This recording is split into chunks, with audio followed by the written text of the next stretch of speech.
Di sini kita coba tampilkan full screen-nya, bisa enggak ya? Oke, bisa.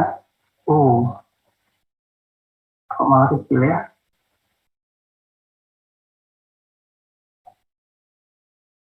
Ya, lebih baik ini aja lah.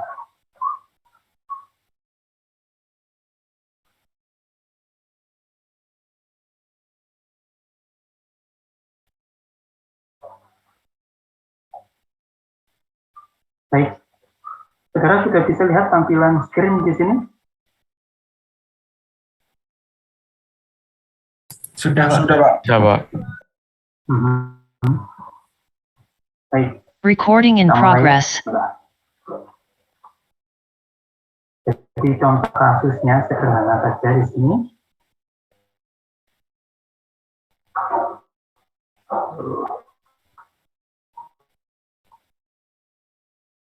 Kita memiliki sebuah sambungan bracket yang ditempelkan pada dinding.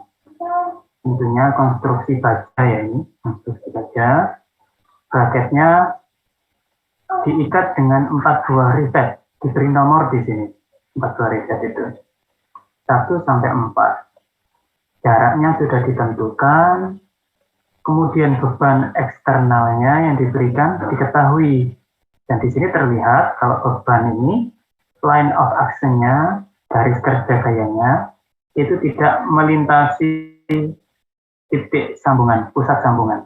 Ya tidak melintasi pusat titik sambungan yang berada di sini. Sehingga muncullah jarak eksentris dari beban terhadap pusat sambungan. Maka ada 2 jenis beban yang diterima oleh keling pada saat itu, yaitu tegangan geser langsung atau primary shear akibat dorongan gaya P ke bawah, dan juga ada tegangan geser akibat torsi, akibat puntiran. Jadi karena ada eksentrik di sini, maka bracket ini cenderung untuk berotasi terhadap pusat sambungannya. Ada momennya terhadap pusat sambungan. Nah, sekarang jika data yang diketahui adalah eccentric force-nya, kita tahu. Kemudian kekuatan geser dari rivet juga sudah diketahui, materialnya sudah dipilih berarti. Susunan layout rivet dan jumlahnya juga sudah ditentukan. Maka pertanyaan berikutnya adalah berapakah diameter rivet? Berapakah diameter rivet? Atau pakai D saja ya. Berapakah diameter rivet? Itu pertanyaannya.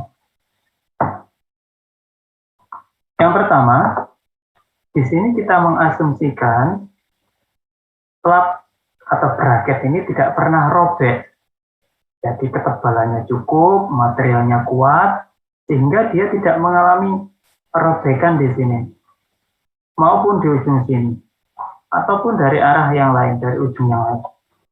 Dia tidak pernah mengalami kerusakan seperti itu. Kalau misalkan platnya itu tipis dan lebih lemah daripada rivet, maka yang kita analisa bukan rivetnya, tetapi bracketnya. Nah, di sini yang diasumsikan lemah itu adalah rivetnya. Sehingga kita perlu mendesain diameter rivetnya. Nah, yang pertama, apa yang harus kita lakukan? Ini kita dipandu untuk pertama membuat free body diagram. Free body diagram yang kita miliki adalah seperti ini. Ini free body diagram awal, belum ada reaksi tumbuhannya. Ya. Ini masih representasi sambungan dan gaya saja. Tapi ada hal yang baru yang kita tambahkan di sini, yaitu pusat sambungannya berada di tengah-tengah. Bagaimana cara mencari pusat sambungan? Sama seperti mencari pusat massa, ya. sama seperti mencari pusat massa, di mana kalau ini kita asumsikan sumbu X-nya adalah ke sana, kemudian sumbu Y-nya adalah ke sana, maka tentunya pusat sambungan itu akan selalu berada di sumbu Y. Panjang sumbu Y ini tidak mungkin dia keluar dari sumbu Y, karena semua rivet ini berada di sumbu Y. Jadi tidak usah menghitung yang ke arah sumbu X. Yang ke X ini tidak akan bergeser, selalu nilainya ada di 0. Maka pusat sambungan untuk G, lokasinya X-nya sama dengan 0. Nah, bagaimana dengan pusat sambungannya ke arah sumbu Y, ketinggiannya? Nah, itu yang harus dihitung. Kita menggunakan, karena rivetnya diameternya sama semua, kemudian materialnya sama semua, maka kita gunakan persamaan ini. Sigma Y untuk rivet yang ke I dikalikan dengan jumlah rivet yang ada di baris ke I. Dibagi dengan jumlah rivet pada baris ke I. Sehingga nanti kita memperoleh hasil di sini adalah pada Y0 itu ada 1 rivet. Jadi 0 dikalikan 1 ditambah nanti baris kedua, baris keempat ya, 0 ya. Kemudian baris ketiganya, biar tidak bingung, ini saya agar tidak bingung, kita sesuaikan saja urutannya.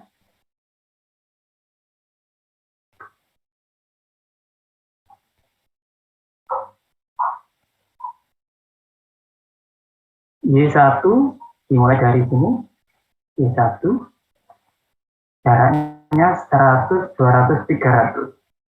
Jumlahnya cuma 1 keling saja di sana, 300. Ditambah pada baris kedua di sini.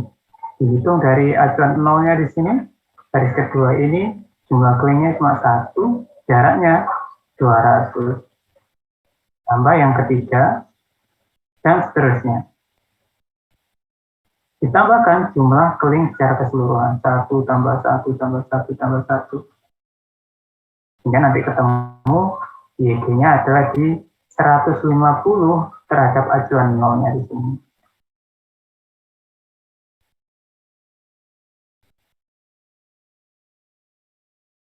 Nah, YG ini penting untuk diketahui karena dia menjadi pusat momen, ya, pusat puntiran nanti, yang berguna untuk menghitung distribusi gaya geser atau tegangan geser akibat momen bending di setiap rivet. Ya. Nah, kalau sudah ketemu gambar ini, kita lanjut ke list body diagram full. Gambar yang di bawahnya ini.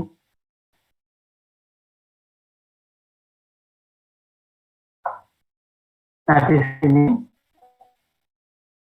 kita bisa lihat bahwa setiap rivet itu menerima gaya geser langsung dari gaya P ini.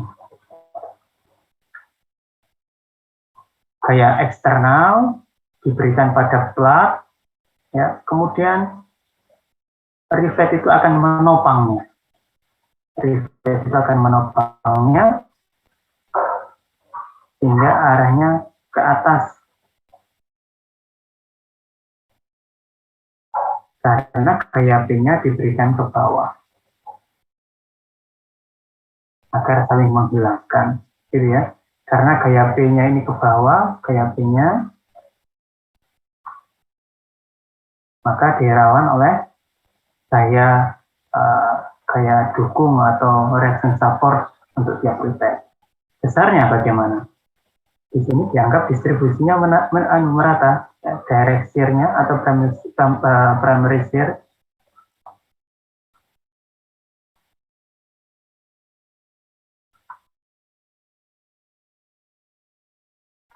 dianggap sama semua, homogen.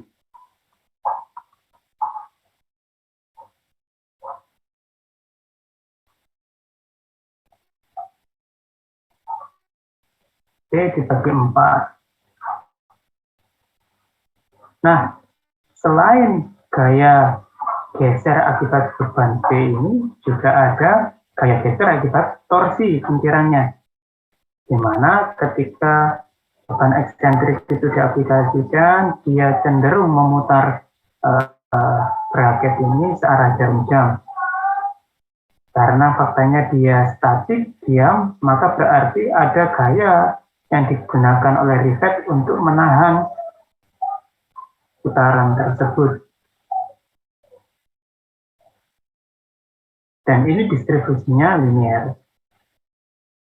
Artinya, nilai gaya geser untuk melawan momen rotasi, momen putar ini, nilainya sebanding dengan jarak keling terhadap pusat sambungan. Saya ini salah. Pusat sambungannya bukan di situ.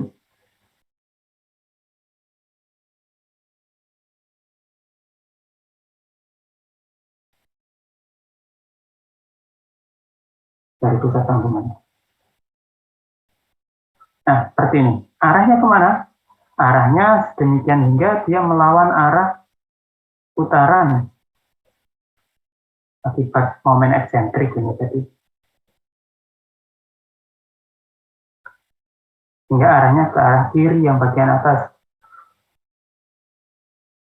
Yang bagian bawah ke arah kanan. Jadi kalau ini dijumlahkan akan timbul momen couple yang akan melawan momen eksternal akibat gaya eksentrik ini. Nah, kemudian kita jumlahkan karena ini vektor, maka kita harus mencari resultannya. Kita bisa geserin ke sini, kemudian kita bisa geserin ke sini, P1 aksennya, yang ini secondary shear-nya, ini adalah P1 resultannya. Ini yang akan kita cari. Bagaimana mencarinya? Ya ketahui dulu P1 aksen, P1 double aksen. Dari hitungan apa? Dari beban luarnya.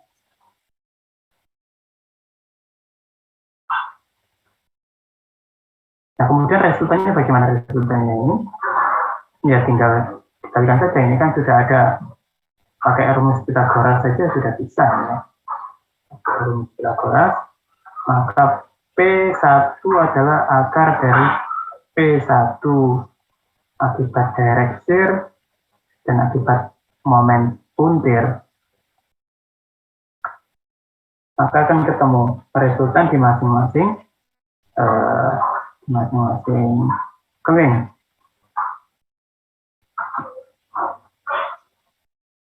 Nah, karena di sini distribusinya linear, distribusi gaya geser akibat momentum linear dan bertambah dengan meningkatnya jarak dari pusat sambungan, maka kita evaluasi pada bagian-bagian yang kritis.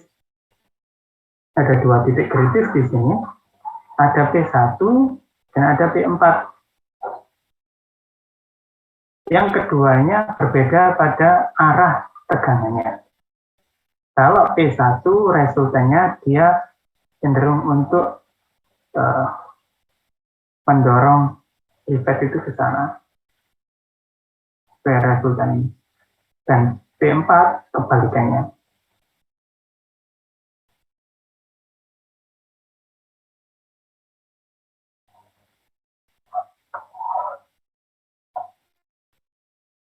Setelah menghitung baik tegangan atau gaya geser primer atau gaya geser langsung dan juga gaya geser akibat momen, maka kita bisa masuk ke resultan tadi. Nah, kita sekarang cek di sini bagaimana cara mendapatkan gaya akibat momen eksentrik tadi. Maka kalau kita lihat di sini,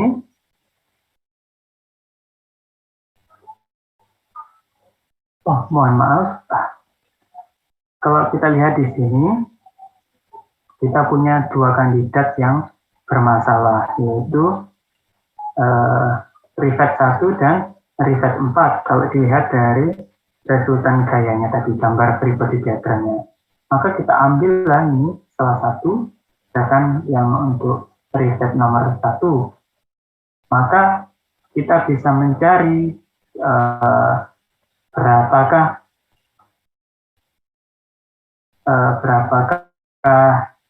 jarak, kemudian berapakah besar gaya geser sekunder di sini. Pertama kita hitung dulu, ini adalah momen eksternalnya, bagi dengan kuadrat jumlah jarak untuk setiap riset, maka kita di sini akan mendapatkan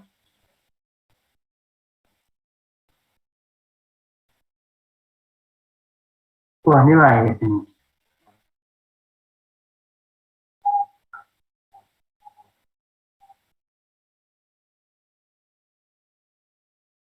Dan kita dengan nilai konstanta ini bisa menghitung berapakah nilai gaya geser akibat momen gaya geser sekunder ini pada riset 1 dan 4. Dikalikan dengan jaraknya kita dapat 7.500 Newton.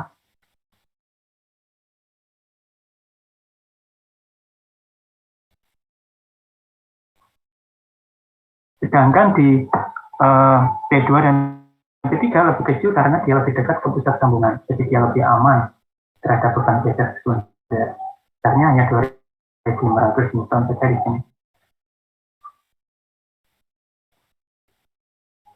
Nah, hasil itu menunjukkan kepada kita bersama dengan gambar tadi bahwasanya resultan di 1 dan di 4 itu sama, hanya beda arahnya saja.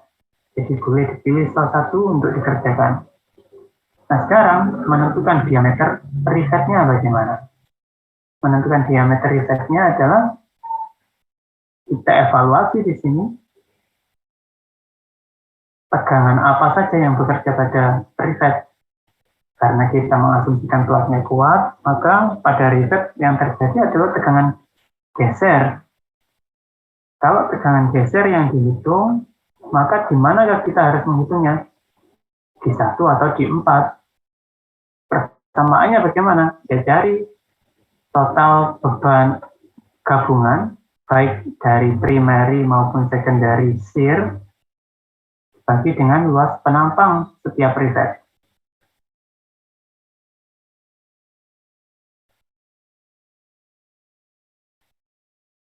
Jika penampang riset itu berbentuk lingkaran, maka bisa digantikan dengan pi d kuadrat per 4. Tidak bisa kita tuliskan.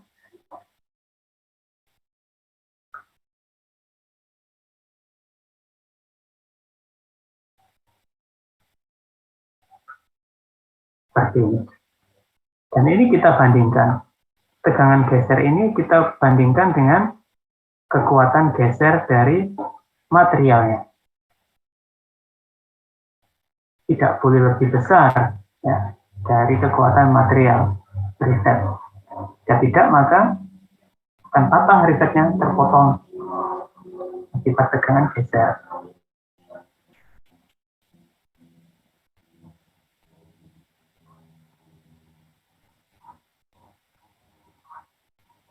Maka dengan cara seperti ini kita bisa menghitung berapa diameter dari riset. 4pi per pi d kuadrat harus kurang dari kekuatan shear yield dari material. Ya, ditanya tentang berapa diameternya, maka dengan mudah kita bisa menentukan kalau diameternya harus lebih besar dibandingkan 4p dengan pi.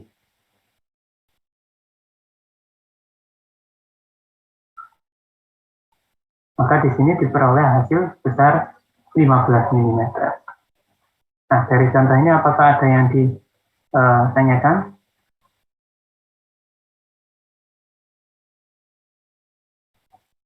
Belum, Pak. Belum ya? Ini adalah beban eksentrik yang mengakibatkan puntiran. nanti akan ada beban eksentrik yang mengakibatkan tegangan normal. Tentu saja dengan geometri yang lain.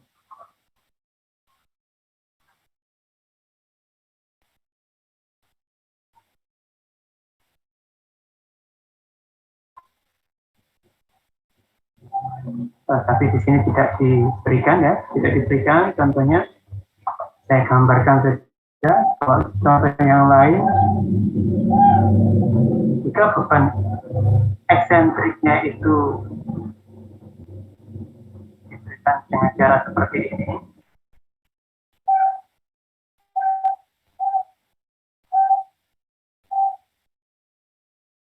kemudian ini di reset,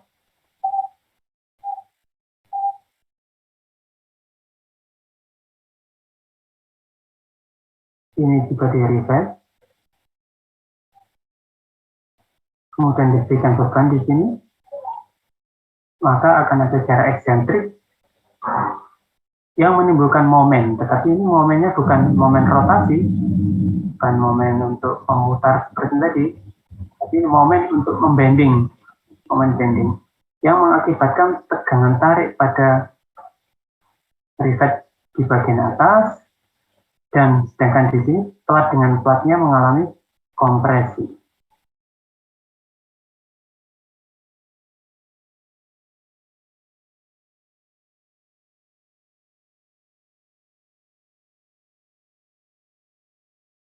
Jika seperti ini teman yang ingin kita analisa, maka kita perlu sebuah tipping point di sini.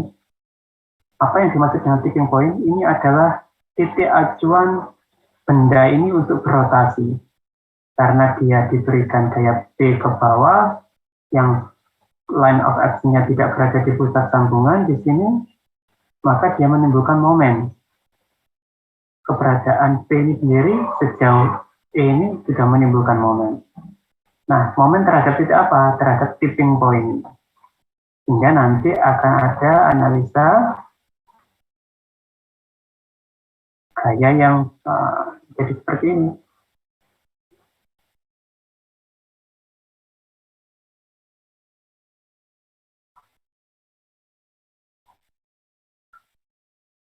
Yang kemudian ini nanti akan membuat rivetnya di sini tertarik. Akan membuat rivet pada bagian atas itu mengalami tarikan. Sebesar sini.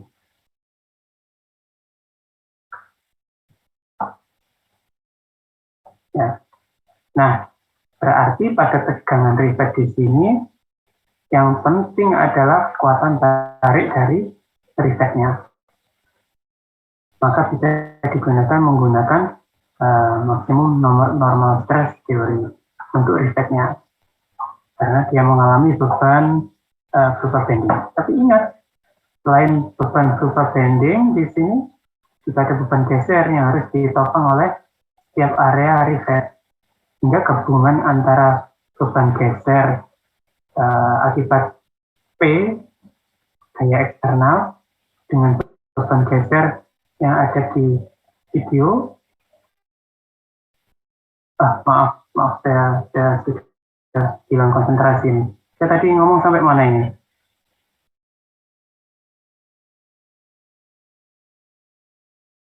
Halo?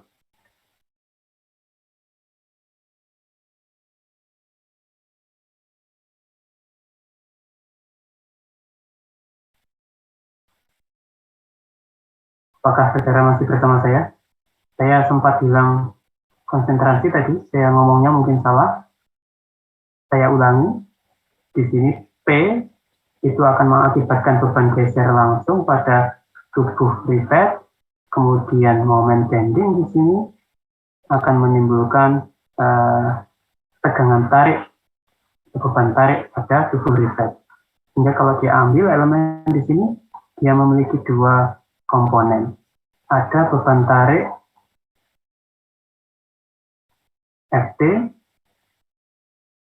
akibat momen bendingnya, ya, akibat moment bendingnya, dan juga ada direct shear di sini. Nah, kalau kita punya sistem 2 dimensi seperti ini, maka harus dicari prinsipal stresnya. Jadi cari prinsipal stresnya.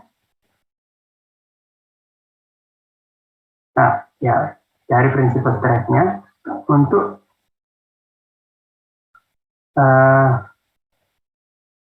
dibandingkan dengan kekuatan materialnya. Ya. Ini tidak diberikan di buku ini, contohnya, tapi cara untuk menganalisanya adalah seperti itu. Saya ulangi, saya takut khawatir tadi saya ngomongnya salah-salah.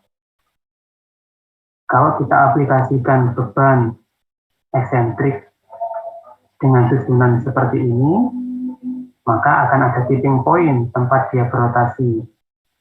Sehingga nanti tipping point ini akan menjadi referensi perhitungan gaya yang bekerja pada tiap gaya normal pada tiap reset, gaya tarikannya.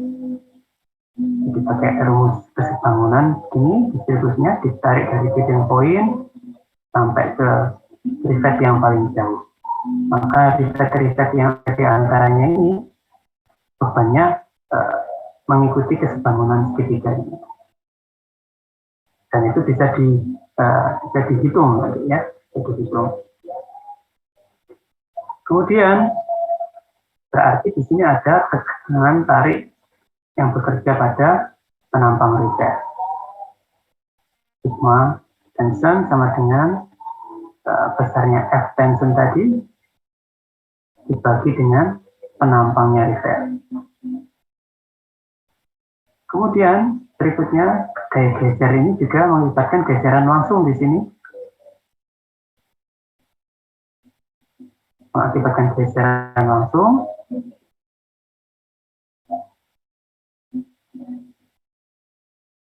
sehingga akan ada tegangan geser yang bekerja di penampang sini. Nah, tegangan geser itu nilainya sama dengan P yang sudah dibagi jumlah reset dibagi dengan penampang shear-nya. Maka ketemulah di sini tegangan gesernya. Nah, tegangan tarik dan tegangan geser ini dikombinasikan untuk mendapatkan prinsipal stres. Jadi kita pakai persamaannya Mohr, lingkaran Mohr. Kalau di sisi sini kita punya sigma, kemudian di sisi sini kita punya shear, maka pada sisi kanan kita akan bisa menentukan koordinatnya di sini. Sisi kiri kita bisa menentukan koordinatnya, misalkan di sini. Kemudian kita buat lingkaran Mohr-nya, maka kita menemukan tegangan prinsipal pertama, tegangan prinsipal yang kedua. Nah, tegangan prinsipal ini yang kita bandingkan dengan tegangan tarik atau kekuatan tarik dari material. Nah, dengan cara seperti ini kita bisa mendesain diameter dari keling agar tidak mengalami lendutan karena melebihi kekuatan yieldnya. Ya, ya. Kita akan break sejenak. Mohon maaf saya agak hilang konsentrasi karena sudah ngajar sejak jam 7 pagi tadi non-stop. Kita istirahat sekitar 20 menit ya. Tolong gabung lagi setelah 20 menit di link Zoom yang sama. Baik Pak, terima kasih Pak. Sama. Mohon maaf atas ketidaknyamanannya.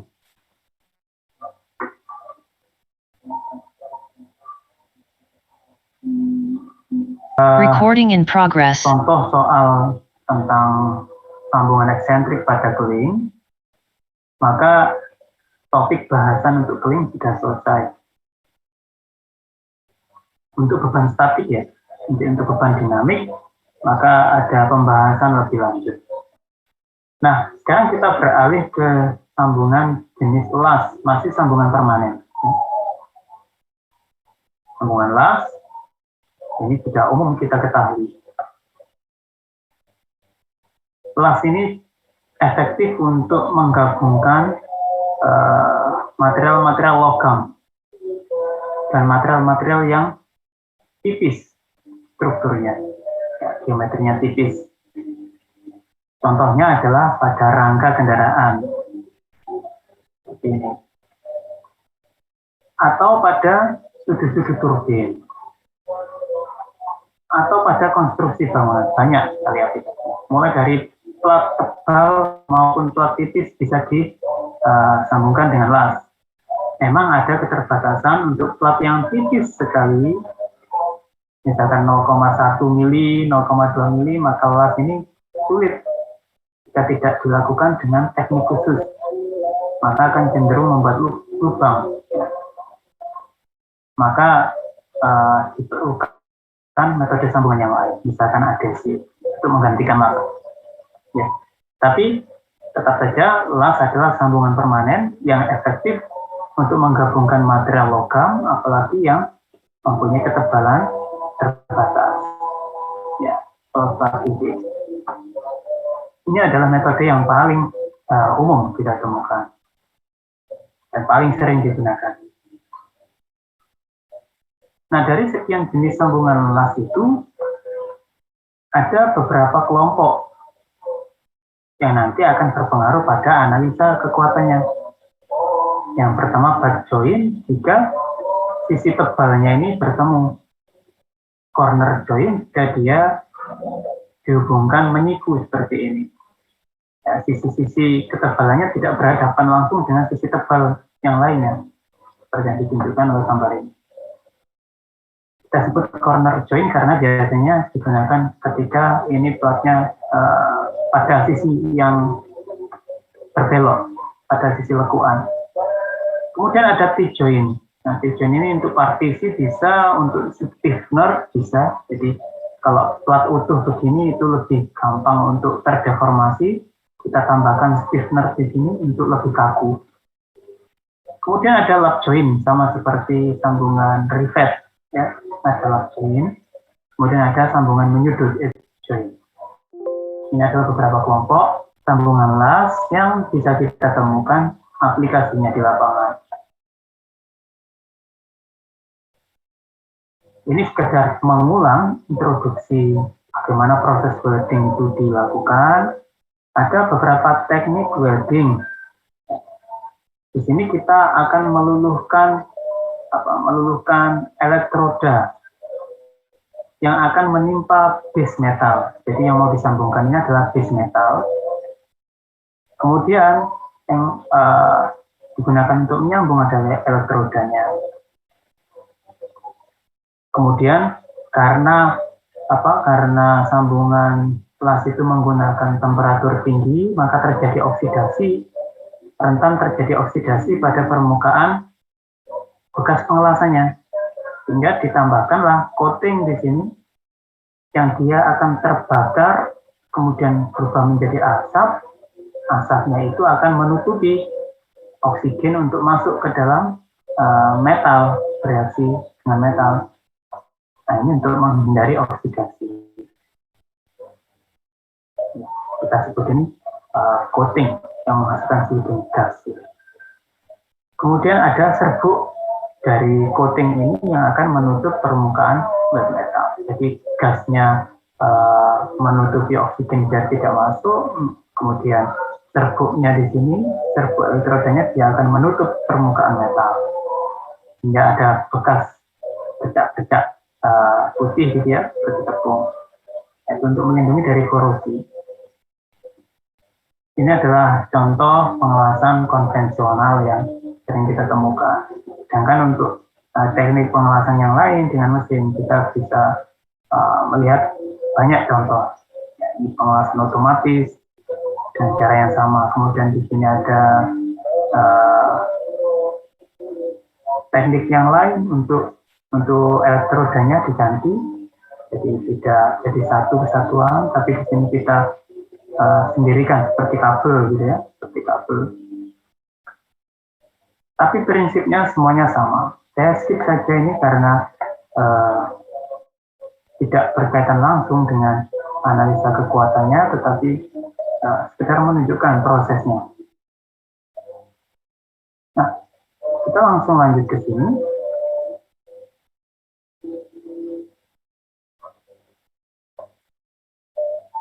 Seperti halnya sambungan keling, maka sambungan las itu dibedakan berdasarkan jenis bebannya. Nah, ada yang simetrik, ada yang sentrik. Saudara sudah paham dari diskusi sebelumnya tadi. Dan untuk yang simetrik ini ada dua beban yang timbul ketika sambungan las ini diberikan beban kerja eksternal. Ada tegangan tarik, ada tegangan geser. Yang eksentrik juga ada dua, ada yang on plane, ada yang out of plane. Yang on plane itu eksentrik yang menimbulkan torsi tadi karena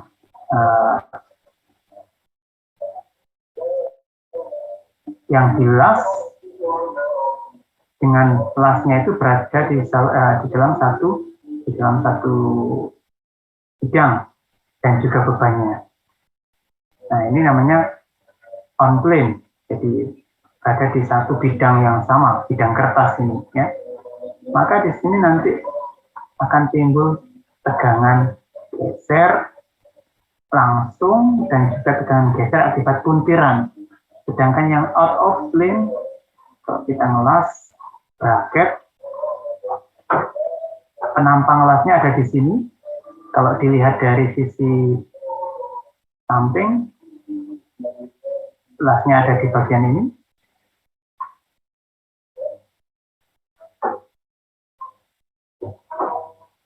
Sedangkan bebannya yang diberikan ada di luar bidang las ini.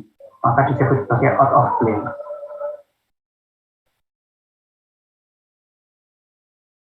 Ya, maka itu disebut sebagai out of plane.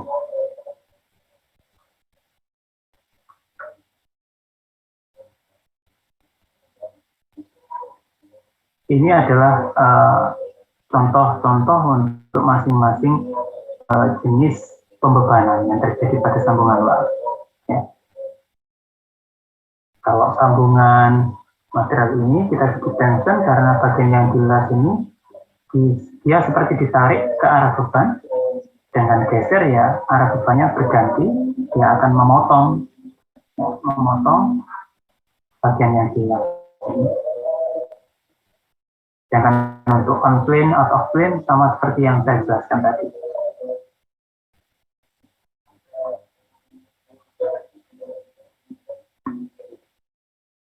Baik, ini adalah contoh-contohnya.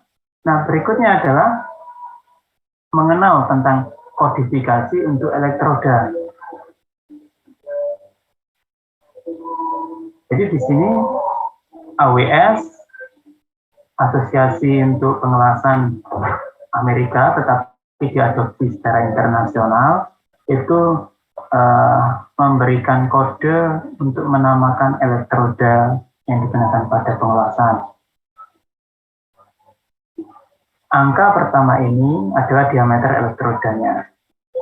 Dia punya rentang nilai sekian. Kemudian E itu sebutan untuk elektroda. 60 atau 2 digit angka setelah elektroda itu menunjukkan kekuatan tariknya dalam satuan PSI atau kilo square inch. Ya. Kalau PSI nanti ditambahkan sendiri, nolnya tambahkan 3. Jadi ini adalah angka kekuatan 60 kilo square inch. Kilovolt square inch. Ya. Kemudian yang angka ini adalah posisi elektroda. Angka 1 ini menunjukkan posisi elektroda. Kalau 1x semua posisi bisa digunakan. Jadi mau ngelas dari sudut mana saja bisa. Kalau 2 itu dia harus digunakan untuk mengelas pada posisi mendatar atau horizontal. Bisa tegak ke atas, bisa mendatar ke samping. Tapi kalau yang 3 itu khusus hanya untuk tegak saja. Nah, itu yang harus dipahami untuk posisi pengelasannya. Satu angka yang terakhir ini tipe pelapisan elektroda dan arus dalam pengelasannya. Contohkan seperti ini.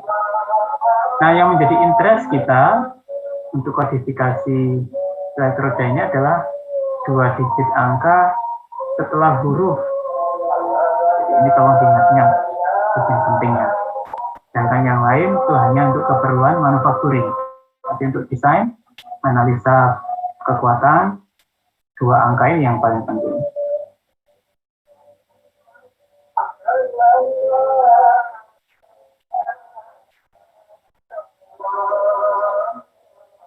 Nah, kita mulai analisa kekuatan sambungan las ini dari axially loaded, jadi beban aksial, di mana beban ini bekerja tegak lurus terhadap bidang penampang lasnya. Jadi, kemanakah bidang penampang lasnya? Ya, di sini.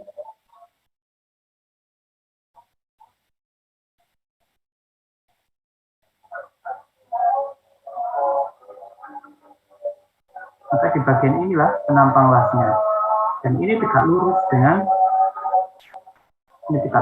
arah bebannya. Ya, makanya disebut sebagai axially loaded.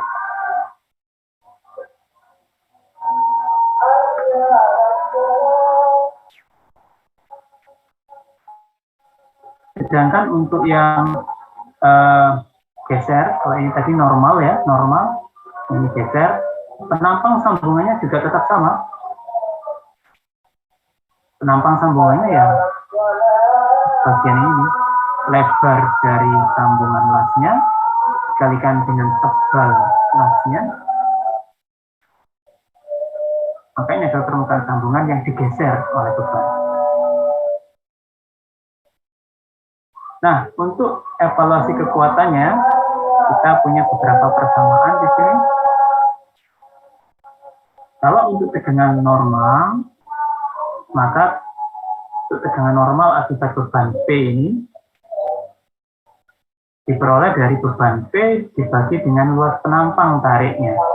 Nah, luas penampang tariknya tadi kan ada tebalnya H dan lebarnya L. Tebal H ini tidak dihitung dari lengkungan lasnya, tetapi dari tebal platnya, sama dengan tebal platnya H ini. Maka di sini kalau di modifikasi persamaannya untuk mendapatkan P allowable, berapakah kapasitas beban yang mampu ditopang oleh sambungan las ini, maka kita bisa menggunakan kekuatan yield untuk menghitungnya. Jadi untuk evaluasi kekuatannya dibandingkan dengan yield point-nya, karena kita tahu di sini sigmanya adalah P,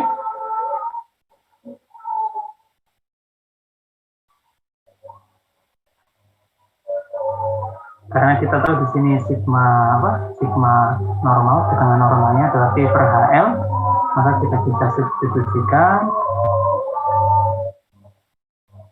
untuk mendapatkan kekuatannya. Nah, di sini kalau kita tambahkan safety faktornya N, maka kita bisa mendapatkan P allowable atau P yang diizinkan, beban maksimum yang diizinkan bekerja pada sambungan, yang nilainya adalah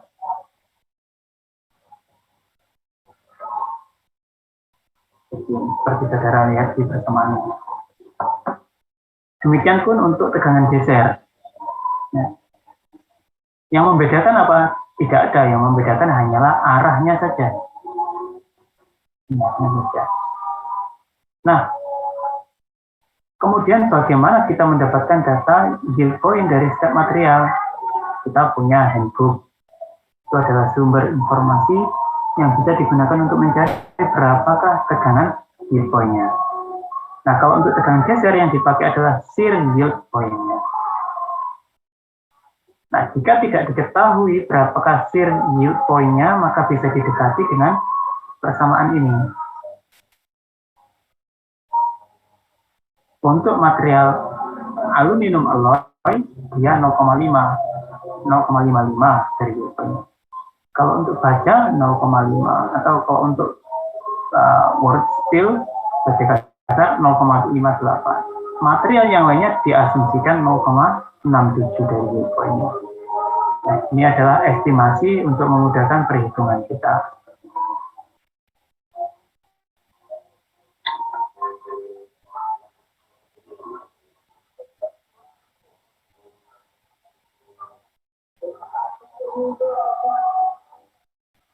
Kemudian ada faktor koreksi kekuatannya, ya, kekuatannya. Jadi kalau untuk beban statik itu beban yang diterima oleh base metal akan ditransfer kepada sambungannya, sehingga sambungan menerima beban yang persis sama dengan base metal. Tapi kalau bebannya di sini berfluktuasi terhadap waktu, misalkan tarik, tekan, maka kekuatan sambungan weldnya itu tidak sama dengan kekuatan sambungan material utuhnya. Maka dia berkurang menjadi 0,85%. Kemana yang 15%? Untuk kompensasi fluctuating loading. Jadi kalau kapasitas kekuatan sambungan untuk yang beban statik itu 100%, sama kekuatan sambungannya dengan kekuatan flat. Tapi kalau untuk beban fluktuatif berkurang kekuatan sambungannya, jadi 85%.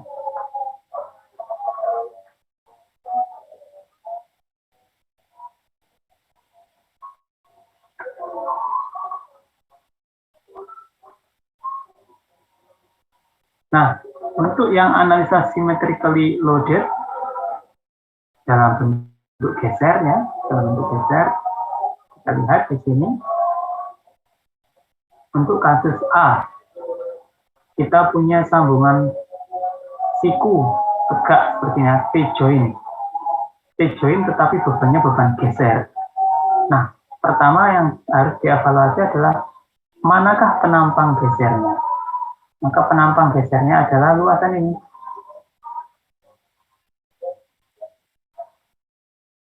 Luasan ini. Yang kalau diukur, dia bentuknya segi 4. Di mana panjangnya adalah sama dengan L. Kemudian di sini lebarnya adalah sama dengan tinggi segitiga di sini. Kalau kita punya sisi-sisi segitiga ini masing-masing adalah H, maka di sini 0,707 H. Maka ini adalah luasan penampang yang menopang beban geser atau shear area-nya. Nah, ini adalah nilai dari tebal penguasanya yang digunakan untuk analisa kekuatan sambungan. Dengan demikian, persamaan tegangan gesernya berubah. Ada penambahan faktor 0,707 dari lebar sambungannya. Bukan dari lebar sambungannya, ya dari apa ini? Ya lebar sambungan, ya. Kalau L itu kan panjang sambungan.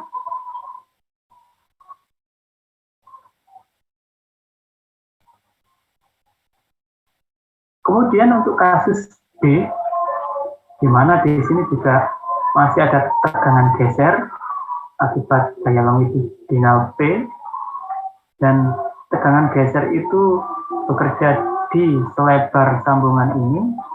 Kemudian kalau kita punya plat dengan lebar L di sini, maka panjang sambungan las menjadi L di sini. Maka ketemu luasan penampang yang sama seperti tadi, masih tetap sama. Cuma bedanya apa? Bedanya kalau pada gambar A itu karena arah bebannya itu paralel terhadap penampangnya, maka menimbulkan tegangan geser. Sedangkan kalau gaya pada B ini dia normal atau tegak lurus atau dianggap tegak lurus dengan penampang sambungan lasnya, sehingga di sini yang dikenal adalah tegangan normalnya. Nah, sama seperti sebelumnya, untuk evaluasi kekuatannya kita perlu estimasi yield-nya, baik untuk yang normal atau tension compression dan juga dengan yang geser.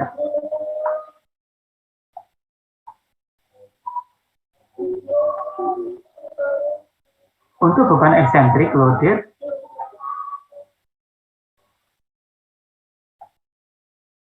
sedikit ada treatment di sini karena seperti dibilang tadi ada kombinasi tegangan geser akibat tegangan geser langsung oleh gaya P, dan itu nilainya gaya P dibagi dengan panjang sambungan ditambah dengan tegangan geser akibat puntiran.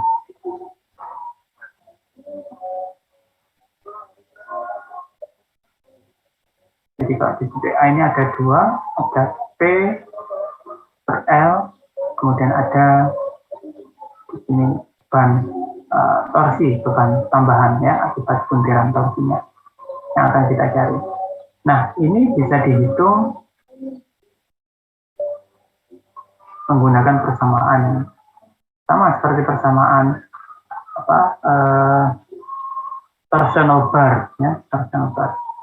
Karena di sini penjumlahnya vektor, maka nanti ketemunya adalah resultan di sini. Ya, kalau ini jadi pindah digeser sini, maka resultannya di sini. Ini adalah P resultan atau tegangan geser resultannya. Dan itu bisa diperoleh dari persamaan Pythagoras biasa. Nah, tegangan geser yang sudah dihitung ini, tegangan geser gabungan ini, bisa digunakan untuk menentukan kekuatan sambungan tadi.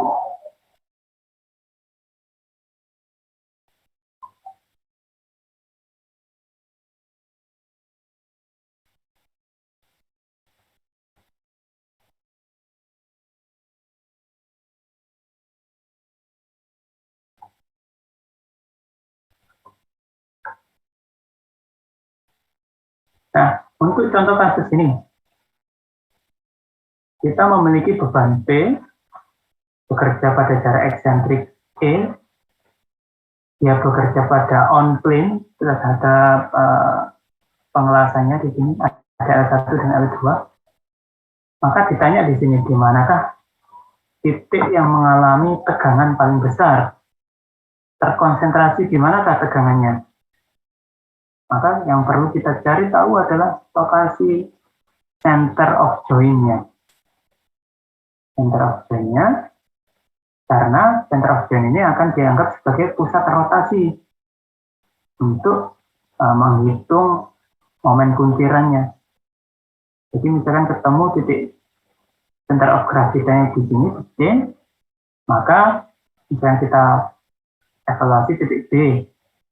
Titik B ini menerima beban P ke bawah, maka dia akan merespon dengan reaksi, melawan dengan reaksi ke atas agar kondisi statik terpenuhi. Kemudian di sini ada puntiran momen yang ke arah putaran jarum jam.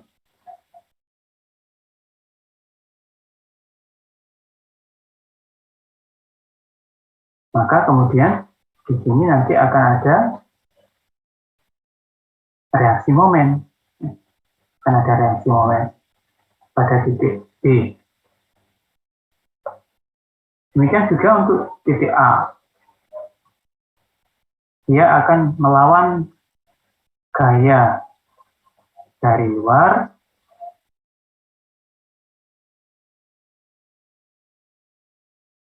ini sebentar, maaf, ini ada hal yang kurang tepat.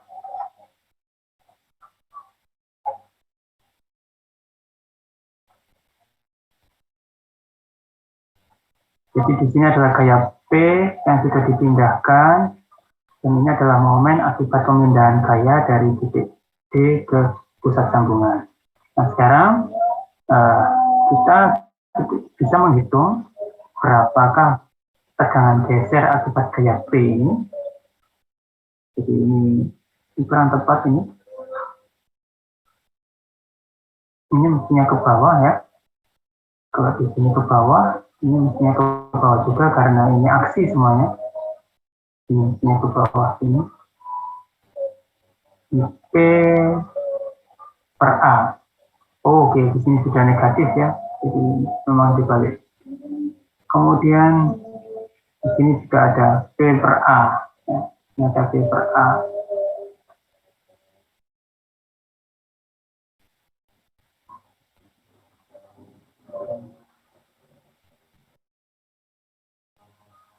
Kemudian di sini nanti ada reaksi momennya.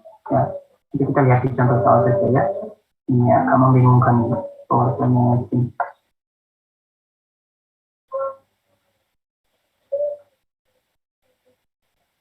Nah, sekarang pertanyaannya adalah bagaimana kita menentukan inersianya untuk menghitung tegangan geser tadi.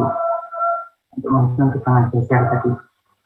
Oh maaf, yang untuk ini kita menghitung J, ya, kita menghitung J bukan menghitung inersia angularnya, kita hitung inersia polarnya di sini.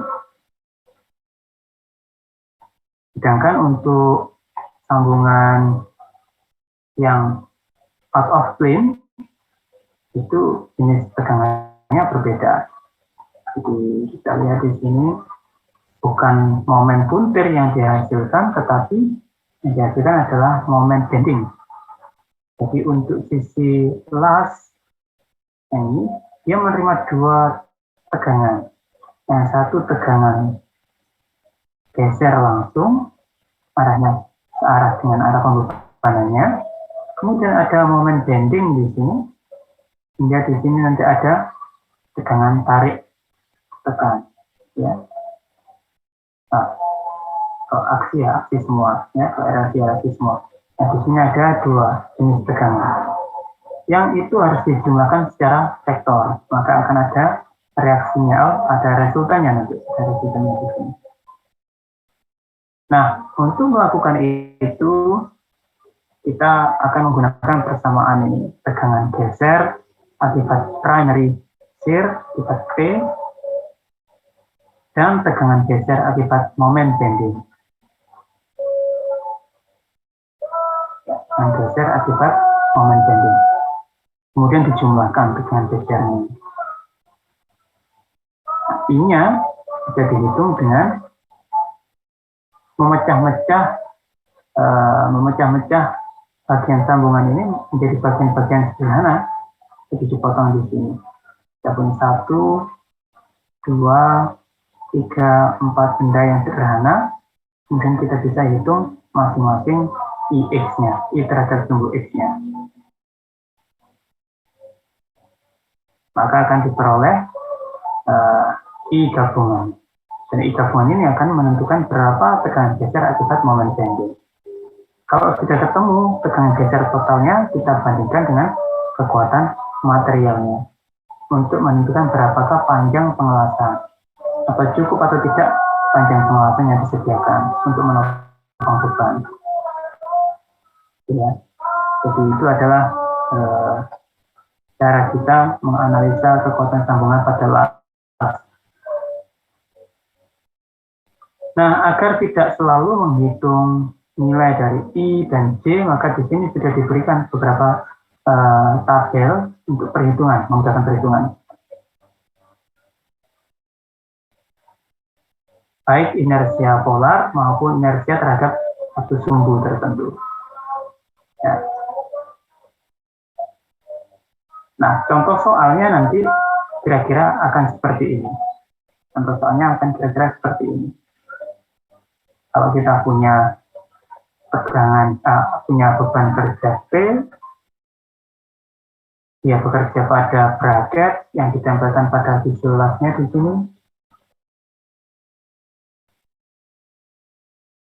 Jarak pemberian bebannya adalah A atau jarak eksentriknya A.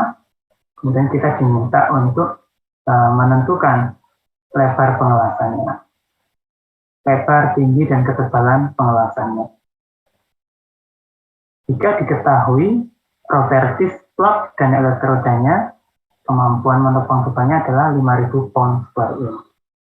Nah, itu adalah salah satu contoh soal yang akan didiskusikan. Kita akan berdiskusi tentang contoh soal tadi pada pertemuan berikutnya. Ya. Untuk elemen mesin 1 ini, evaluasinya bisa campuran antara kuis dan tugas, ya, antara kuis dan tugas atau proyek. Jadi nanti silakan siap-siap karena ini sudah minggu keempat, siap-siap untuk tugas dan siap-siap untuk kuis. Nah, itu yang bisa saya sampaikan pada siang hari ini untuk analisa kekuatan sambungan LAS. Silakan bertanya melalui WA grup ya. Ini kepala saya sudah pusing, saya sudah hilang konsentrasi, ini betul-betul hilang. Mohon maaf. Saya usul kalau mungkin bisa dilakukan di jam yang lain, maka kuliah elemen mesin 1 ini tolong dipilihkan hari selain hari Rabu. Karena hari Rabu itu fisik saya tidak kuat untuk mengajar mulai dari pagi sampai sore seperti itu.